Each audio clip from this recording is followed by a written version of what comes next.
Hi, and welcome to the podcast, Practical Psychology to Succeed in Business and in Life. I'd like to share with you an extremely vital idea.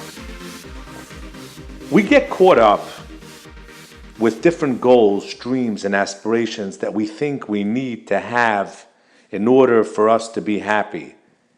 I need to be smarter, I need to be wealthier, I need to have a certain relationship, I need to be taller, shorter, skinnier, fatter, brighter, better looking.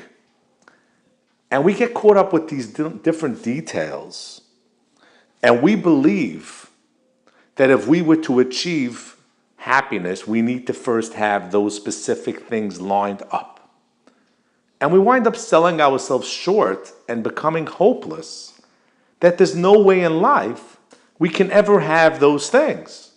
Since we are short, or we are fat, or we are not bright in our own opinion, or we are not wealthy, or we don't have a certain skill, talent, capability. So therefore, there's no way in the world we can ever be happy, because we were told as a child by some teacher or parent or friend that in order for you to be able to have a happy life, you need to be able to check off X, Y, or Z. And we wind up living with that little shallow view of the world. And from that place of narrowness, it really seems that we'll never be able to be happy. It's not possible, because we can't achieve that accolade or that in our lives that we seem to believe that we need to have in order to be happy. Now, I want to clarify something, and I think it's a very big mistake that people think that they're after something physical, whether it's an attribute, an emotion, a thing. It's not the truth, because if you try to think one level deeper as to why you want that thing, that relationship, that level of finance, that level of success, that house, that car, that boat, that body, if you think about why you want to have it, it'll boil down to the fact that the reason why you want it is because you want the feeling that you believe it'll give you. Let's take money, okay? Now, you want to have money. Why do you want to have money? Because you want green pieces of paper with pictures of dead notables? Of course not. You want to have the feelings that you assume money is going to give you, whether it's respect or happiness or safety or security. You're after feeling. Everybody in life, every human being is after one thing in life. We want to feel good. We want to have good feelings.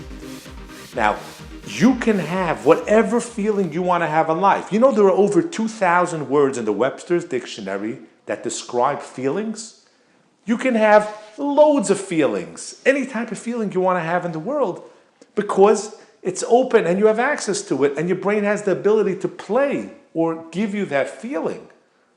Now, if you recognize and you're aware that all you're after is the feeling, you can get that, because there are many different ways to be able to get that feeling. But if you limit yourself and you say, the only way to me to have that feeling is to have $1 million in the bank, is to be a certain weight, is to have certain things, then you're limiting and you are making a rule that says there's only one way for you to be happy and satisfied in life, which is not the reality. There are many ways to be able to achieve and get to where you want to get. Don't limit yourself. Right now, think of it this way. You know one way to get from point A to point B. And you're telling me that's the only way. It's the only way you may know. It's the only way that you have been programmed to think. But that's not accurate. There's not one way to get from point A to point B. If you broaden your perspective a little bit, you may find that there are many ways to get from point A to point B. But you have to know what point B is, where you're looking to head. And if you dig a little deeper than where you are, you're going to notice that what you're really after is not a thing, is not a place, is not a relationship, is not money, is not a body. What you're after is a feeling. You want to feel a certain way. Well, let me tell you good news. You can have everything you want, Because ultimately you're after a feeling and you're the boss of your feelings. You could learn to manage your feelings. You can access any feeling you want to access, but you might not be able to get there the same way. So if you believe the only way you can ever feel safe and secure is if you have $1 million in the bank, so you can feel safe and secure, because right now you decided that you're only going to allow yourself to feel safe and secure once you have $1 million in the bank. You can allow yourself to feel safe and secure without $1 million in the bank. You can allow yourself to feel safe and secure today.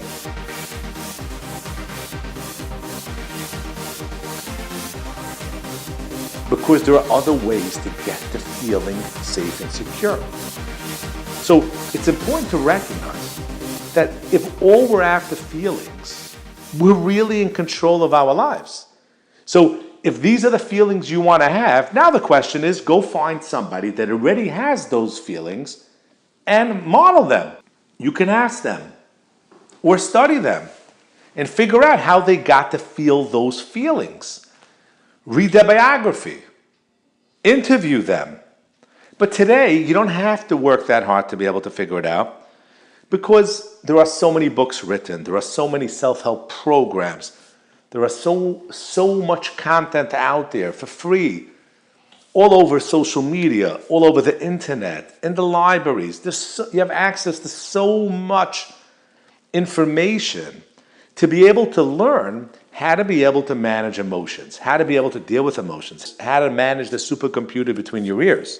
But what I want to impress upon you today is that in order for you to feel in control of your destiny, in order for you to be able to realize that you're the boss of your life, you're the sailor of your ship, you're the pilot of your airplane, you need to recognize that everything you really want, everything you really desire, which it boils down to, the end game.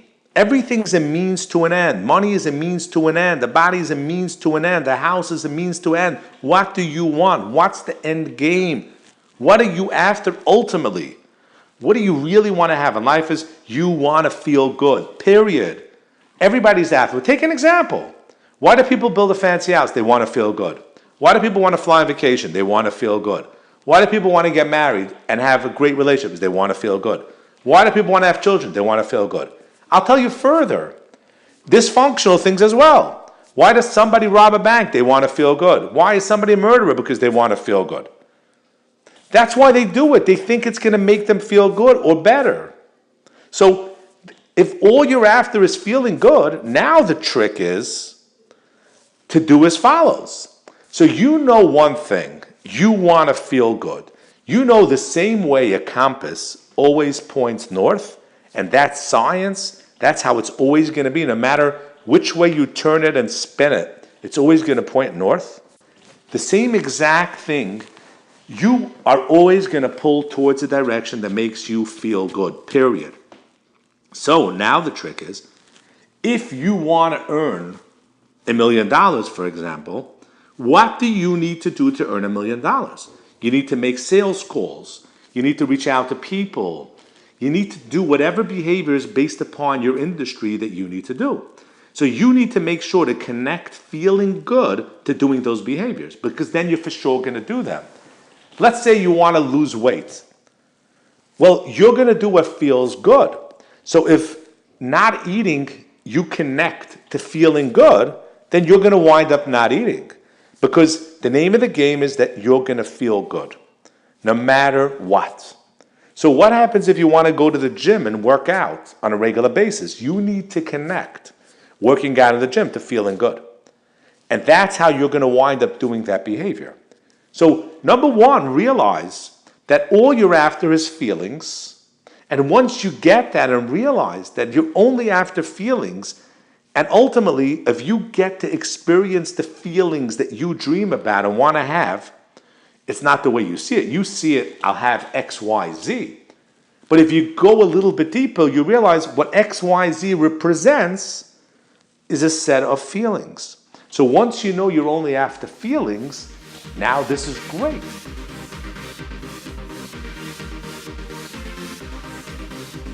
When you realize that you're in charge of your game and it's all about feelings, and all you're after is getting feelings, it's amazing. So you wind up realizing, what are your most valuable feelings? So let's say the feeling of safety is your best feeling that you want to have. On your hierarchy of feelings, which means we have a list of which feelings come first and last, and that's how we make decisions. So let's say I give you two options. You want to go to a wedding reception and see people in a good mood and loving and good music and good food, or do you want to go skydiving? Now, you're going to determine that based upon which feelings are more desired for you. So whatever connects with a feeling that's higher on your list, you'll do it. So if you're the type of person that the emotions that you associate with a wedding come higher on your list than emotions you associate with skydiving, that's what you're going to do. However, if you associate stronger emotions and the more important emotions to you, the more desired emotional states to you with skydiving, you'll make that choice. So everything is dictated by feelings. So if you wind up realizing that these are my highest values, my list of feelings that are more desirable on top to less desirable towards the bottom, well, connect the things that you want to do most. The things that you know, there's a science to how to make money. There's a science to how to lose weight. There's a science to how to go to the gym. And let me tell you something, you already know it. How do you make money? How do you lose weight? How do you get a ripped body? You know the answer to all those questions. So just do it. Why don't you do it? Because it doesn't make you feel good. Well, if you now know what feelings you're after and what you desire and what are the feelings you want to experience most, now take those feelings and connect them to the behaviors that you need to do to lose the weight, the behaviors that you need to do to create the body you want, the behaviors that you need to do to build the relationship that you want, the behaviors that you need to do to create the business that you want. Then it feels good to do that. And when it feels good to do that, you will do it because you must do what feels good, because that's how you're wired. So learning about how to manage your feelings, what are your most important feelings, how to connect those feelings to the behaviors that you need to do, connecting your most important feelings and desired feelings to the behaviors that you want to and know you need to do to create the life that you desire and deserve. So learning how to manage your feelings, learning how to connect them are so important, because when you learn how to do that, when you learn how to manage your emotions, the underpinning of everything, you can then wire yourself to go in the direction that you want to go. And ultimately, if you do that and you set it up and you rule the game, you're going to feel amazing and forge ahead and move towards the life that you desire and we both know you deserve.